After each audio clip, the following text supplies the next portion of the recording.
Hello दोस्तों, आज मैं एक्सप्लेन करने वाला हूँ हाल ही में रिलीज हुई बीस्ट मूवी को, जो कि साल 2022 में रिलीज हुई है, जिसे IMDb ने 6.9 आउट ऑफ 10 की रेटिंग दे दी है। So let's explain this movie. तो मूवी की शुरुआत में हम देखते हैं कि कुछ सोल्जर्स एक छत पर डायनामाइट लगाकर उसे ब्लास्ट कर देते हैं। तो उसमें से एक आदमी गिरता है, जिसे पकड़कर वो लोग उससे उम्र फारूक नाम के एक आदमी के बारे में पूछते हैं। इसके बाद सीन यहाँ से शिफ्ट होता है और हमें बीर यानी कि इस मूवी के मेन कैरेक्टर विजय थेलापति को दिखाया जाता है। हम देखते हैं कि बीर एक बच्ची को बैलून दे रहा होता है, तभी वो बैलून फट जाता है, जिस वजह से वो बच्ची रोने लगती है। इसके बाद बीर 2 और बैलून लाकर उस बच्ची को दे देता है। थोड़ी देर बाद बीर को ये खबर मिलती है कि उमर फारूक जिस जगह पर कल पहुंचने वाला था वहां पर आज पहुंचेगा। और तो और उन लोगों को बीर के बारे में भी मालूम चल गया है, जिस वजह से उनके ऑफिसर इस मिशन को कैंसिल करने का सोचते हैं। लेकिन बीर उनकी बात मानने से इनकार कर देता है और एक बैग लेकर उनकी बिल्डिंग में चला जाता है, जिसमें उमर फारूक के लोग उसे ही ढूंढ रहे थे। इसके बाद बीर सभी आतंकवादियों को मारने लगता है। इसके बाद वो रॉकेट लॉन्चर लेकर उमर फारूक की गाड़ी पर निशाना लगाता है। इससे पहले वो मिशन के हेडक्वार्टर में बैठे ऑफिसरों से अपडेट लेता है और पूछता है कि वहाँ पर आसपास में कोई सिविलियन तो नहीं है। ऑफिसर्स देख रहे होते हैं कि वहाँ पर कुछ सिविलियंस हैं, लेकिन वो उसे नहीं बताते,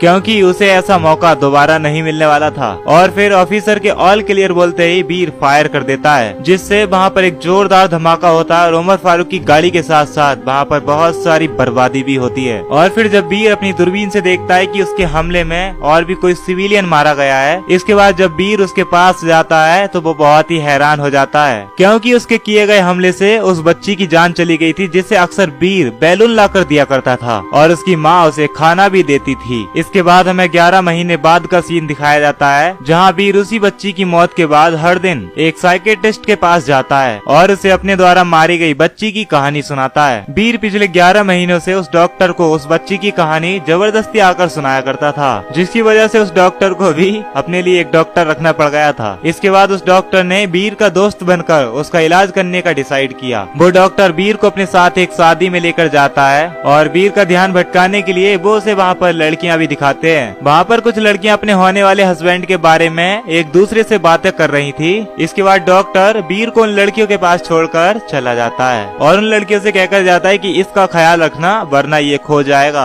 उन लड़कियों में से एक लड़की, जिसका नाम प्रीति है, वो बीर से कहती है कि अगर तुम्हें किसी से ही बात करने से डर लग रहा हो तो तुम मेरा हाथ पकड़कर बात कर सकते हो। जिस पर बीर कहता है कि अगर आप बुरा ना मानो तो क्या मैं आपकी कमर पकड़ लूं, और फिर बीर वहाँ से चला जाता है। इसके बाद जब बीर प्रीति को डांस करते हुए देखता है तो वो भी उसके साथ डांस करने लगता है। तभी वो नोटिस करता है कि यहाँ पर कोई बच्चा रो रहा है। वो जब वहाँ पर जाता है तो देखता है कि एक पिता अपनी बेटी के साथ खेल रहा था। बीर उसे एक जोरदार लात मारता है, जिसके बाद वो दूर जाकर गिर जाता है और बच्ची को पकड़ लेता है। इसके बाद प्रीति उससे कहती है कि तुम्हारा दिमाग तो खराब नहीं हो गया और उस बेचारे को क्यों मारा। साथ ही वो कहती है कि क्या कोई बाप अपनी बेटी के साथ खेल भी नहीं सकता। इस पर बीर कहता है कि बच्चे कोई खेलने की चीज नहीं होते। प्रीति उससे पूछती है कि आखिर तुम हो कौन। इसके बाद बीर उसे बताता है कि मैं एक रॉ में था। जिसके बाद प्रीति उससे कहती है कि तुम इतने स्मार्ट दिखते हो और तुम्हारी उम्र भी शादी की हो गई है, तो क्या तुम मुझसे शादी करोगे, क्योंकि मेरा होने वाला हस्बैंड एक नंबर का चिपकू है। वो सारा दिन मुझे कॉल कर करके परेशान कर देता है और मैं उसके साथ शादी करना नहीं चाहती। इसके बाद बीर कहता है कि यह आइडिया अच्छा है। इसके बाद वो उसके ऑफिस में जॉब करने के लिए चला जाता है, जहाँ पर उसके बॉस उससे कहते हैं कि अगर तुम रॉ में थे तो मैं भी एक ब्लैक बेल्ट चैंपियन हूँ और मैं तुमसे नहीं डरता। इसके बाद बीर उसे ऊपर उठा देता है और वो डर के मारे बीर को नौकरी पर रख लेता है और वो कंपनी एक सिक्योरिटी कंपनी थी। इसके बाद उस सिक्योरिटी कंपनी के एमडी बीर को लेकर एक मॉल में सिक्योरिटी का टेंडर लेने जाते हैं, जहाँ पार्किंग एरिया में बीर देखता है कि एक सिक्योरिटी गार्ड वहाँ पर सोया हुआ है और मॉल के लिफ्ट भी बंद पड़े हैं। इसके बाद एमडी मॉल के ऑनर से उसके ऑफिस में मिलने जाते हैं। इसके बाद बीर और प्रीति मॉल के अंदर घूमने निकल जाते हैं और इस मॉल में क्रिसमस के मौके पर बहुत से लोग सेंटा क्लॉज की ड्रेस पहनकर घूम रहे थे। इसके बाद बीर देखता है कि उस एरिया का पूरा नेटवर्क ही जाम है। दूसरी तरफ हम देखते हैं कि प्रीति का फियांसे 2 गुंडे लेकर वहाँ पर आ जाता है, क्योंकि उसे शक था कि प्रीति का अफेयर किसी और के साथ है। इसके बाद सतीश, जो कि प्रीति का फियांसे था, वो उसके पैर पकड़कर उससे रिक्वेस्ट करता है। इसके बाद बीर वहाँ पर आकर उसके फोन के अंदर नेटवर्क को चेक करता है, लेकिन उसके फोन में भी नेटवर्क नहीं थे। इसी दौरान उसके लाए गए गुंडे बीर को धमकी देने के लिए एक खोपचे में लेकर जाते हैं, जिस पर बीर कहता है कि वाईफाई भी बंद है, नेटवर्क भी नहीं है और तो लिफ्ट भी बंद है, और जब मैं यहाँ पर आया था तब ड्यूटी पर गार्ड भी सो रहे थे। इसका मतलब ये है कि ये मॉल अब जरूर हाईजैक होने वाला है। उसके इतना बोलते ही वहाँ पर सेंटा की ड्रेस में आए हुए कुछ लोग वहाँ पर फायरिंग करना शुरू कर देते हैं। वो सारे के सारे टेररिस्ट थे और वो वहाँ पर क्रिसमस के अंदर छुपाकर बहुत सारे हथियार लेकर आए थे। वो लोग बाहर आते ही मॉल के अंदर सभी सिविलियनों को इकट्ठा करके मॉल के अंदर बॉम्ब लगाना शुरू कर देते हैं। लेकिन बीर अपने कुछ खास आदमियों को लेकर मॉल के अंदर पड़े एक बेकार से कमरे के अंदर छिप जाता है। इसके बाद हम अल्ताफ हुसैन को देखते हैं जो कि रॉ के लिए काम करता था। उनसे मिलने मिनिस्टर आते हैं। मिनिस्टर उनसे कहते हैं कि कैसे भी करके उन लोगों की जान बचाओ, क्योंकि वहाँ पर मौजूद मेरी बीवी बच्चों के साथ साथ वहाँ पर मौजूद सभी लोग मेरी अपनी फैमिली के लोग हैं। तभी उस टेररिस्ट का फोन आता है जिसमें वो उमर फारूक को छोड़ने की डिमांड करता है। इसके बाद ऑफिसर अल्ताफ इजराइल की एक टेक्नोलॉजी का इस्तेमाल करके अपने सैटेलाइट फोन से बीर को कॉल करते हैं और उससे मदद करने को कहते हैं। लेकिन लास्ट मिशन के हादसे की वजह से वो उन लोगों के साथ काम करने से मना कर देता है। लेकिन अल्ताफ जब उसे बताता है कि वो लोग उस टेररिस्ट को छुड़ाने की डिमांड कर रहे हैं जिस वजह से उस बच्ची की जान गई थी, तो बीर काफी ज्यादा हैरान हो जाता है। इधर मॉल की हाईजैक की न्यूज पूरे देश भर में फैल गई थी और पूरे देश में खौफ का माहौल था। यहाँ पर मिनिस्टर अल्ताफ से कहते हैं कि हमें उमर फारूक को छोड़ना होगा, जिस पर वो कहता है कि अगर हमने ऐसा कर दिया तो वो ना जाने कितने मासूमों की जान ले लेगा। इधर दूसरी तरफ हम देखते हैं कि बीर एक बच्चे की रोने की आवाज सुनकर बहुत ही अनकंफर्टेबल फील कर रहा था और वो वहाँ जाने की सोचने लगता है। प्रीति उसे वहाँ जाने से रोकती है लेकिन वो नहीं मानता,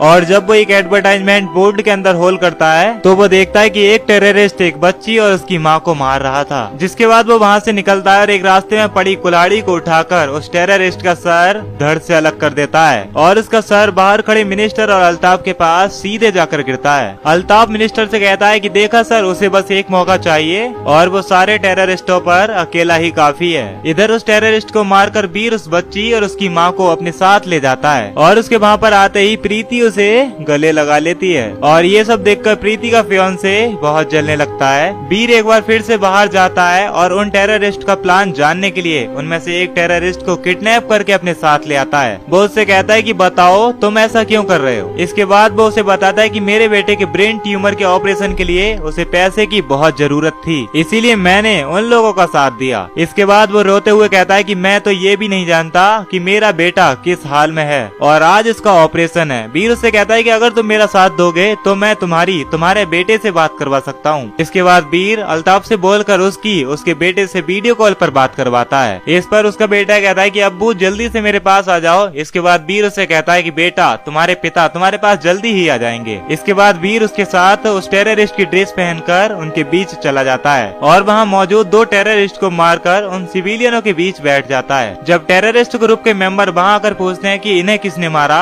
इस पर बीर उनसे कहता है कि मैं जानता हूँ इन्हें किसने मारा। इसके बाद वो लोग बीर को अपने बॉस के पास लेकर जाते हैं और बीर वहाँ पर बॉम्ब फेंक कर भाग आता है, लेकिन वो टेररिस्ट ग्रुप का लीडर किसी तरह से खुद को बचा लेता है। बॉम्ब फटने के बाद सारे टेररिस्ट अपने लीडर को देखने के लिए पहुँच जाते हैं। इधर बीर एसी डेक के रास्ते से 40 लोगों को वहाँ से बाहर निकाल लेता है और जब एक मोटा सा आदमी वहाँ से भागने की कोशिश करता है तब टेररिस्ट ग्रुप के लोग वापस से वहाँ पर आकर उसे पकड़ लेते हैं और अपने लीडर के कहने पर दो आदमी उस एसी डेक के अंदर जाकर उन लोगों का पीछा करने लगते हैं, लेकिन बीर उन्हें जलाकर मार देता है। इसके बाद टेररिस्ट ग्रुप का लीडर गुस्से में आकर अल्ताफ को कॉल करता है और कहता है कि जो कोई भी आदमी तुम्हारा मॉल के अंदर मौजूद है उसे बाहर आने को बोलो और उमर फारूक को छोड़ दो और 2 बस और एक वैन 474 का इंतजाम करो, वरना मैं मिनिस्टर की बेटी और उसकी बीबी को मार दूंगा। जिसके बाद अल्ताफ वीर को कॉल करता है और उससे माफी मांगते हुए कहता है कि धोखा देने के लिए एक बार फिर से सॉरी, और क्योंकि तुम्हें इस मिशन को यहीं पर खत्म करना होगा क्योंकि हम लोग उमर फारूक को छोड़ रहे हैं। ये सुनने के बाद वीर फोन काट देता है और उसके फोन काटने की वजह से अल्ताफ बहुत परेशान हो जाता है। इसके बाद टेररिस्ट ग्रुप का लीडर मिनिस्टर और उसकी बेटी को छोड़ रहा था,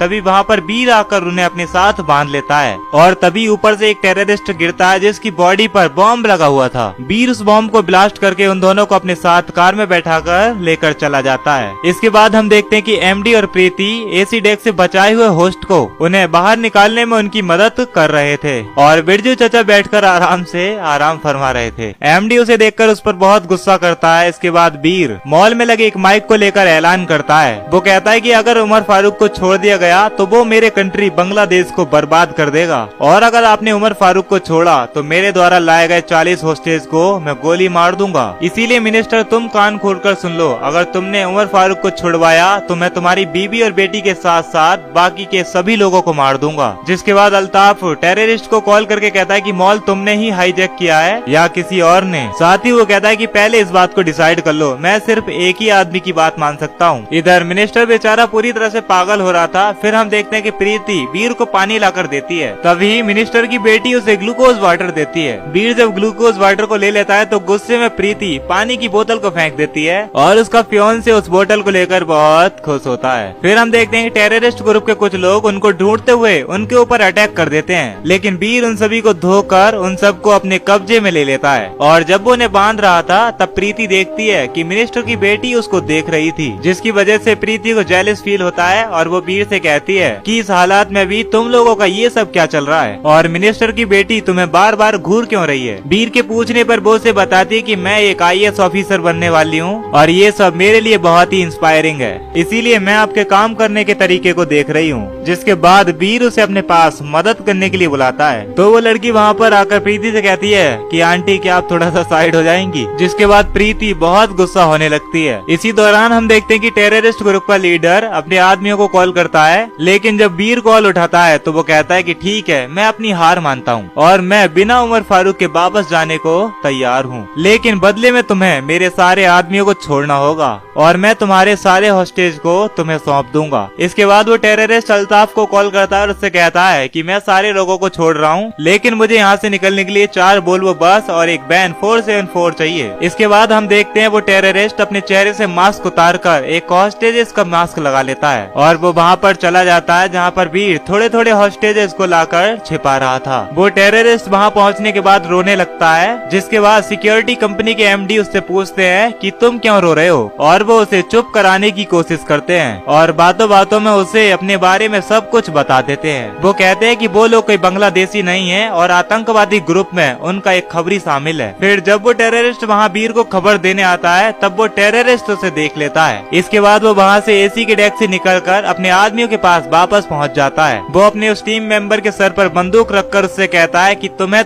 तड़पा तड़पा कर मारूंगा, और वो उसके बेटे के मुंह से ऑक्सीजन मास्क भी निकलवा देता है। जिसके बाद वीर सरेंडर करता है और उससे कहता है कि तुम उस बच्चे को छोड़ दो और मैं तुम्हें सारे सिविलियन के साथ साथ खुद को भी सौंप दूंगा और फिर तुम जो चाहो कर लेना। यहाँ प्रीति वीर से कहती है कि तुम पागल हो गए क्या। इस पर वीर कहता है कि मैंने उसके बच्चे को बचाने का प्रॉमिस किया है। इसके बाद वो टेररिस्ट अल्ताफ को कॉल करके कहता है कि अब तुम्हारे पास और कोई ऑप्शन नहीं है और मुझे पता चल गया है कि अंदर तुम्हारा ही आदमी वीर मौजूद है। इसके बाद सरकार उमर फारूक को छोड़ देती है और मिनिस्टर जो कब से उमर फारूक के छूटने का इंतजार कर रहा था वो हीरो बनने के लिए मॉल के अंदर सबसे पहले चला जाता है। इधर टेररिस्ट ग्रुप के लोग वीर को बंदी बनाकर बहुत मारते हैं। फिर जब टेररिस्ट ग्रुप का आदमी वहाँ से चला जाता है तब वीर मिनिस्टर की बेटी को इशारे करके उसकी माँ के चश्मे के गिलास को अपनी तरफ मंगवा लेता है और बाकी के टेररिस्ट का ध्यान भटकाने के लिए प्रीति बहुत ही ज्यादा नाटक करने लगती है, लेकिन उसका फियांसे उसे बता देता है कि वीर ने रस्सी को काटने के लिए अपने हाथ में चश्मे का